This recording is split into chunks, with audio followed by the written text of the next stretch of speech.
Nagpahayag daw ang mga bansang Turkey at Mongolia ng kagustuhan na sumali sa Association of Southeast Asian Nations ayon kay Pangulong Duterte. Sa kanyang pagdating mula China, binanggit niyang hiniling ng Turkey at Mongolia ang kanyang sponsorship bilang chairman ng ASEAN ngayong taon ang Pilipinas.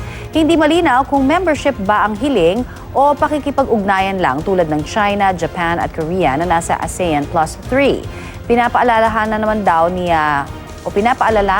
daw ni Myanmar State Councilor Aung San Suu Kyi na questionable ang pagiging bahagi ng Turkey at Mongolia sa heograpya ng Southeast Asia, bagay na hindi raw issue sa ating Pangulo. Kasi ang Chusi, ang nagsabi niya, have you considered the physical, the geography, whether they're part of the ASEAN or not? But they are. I would say that they are.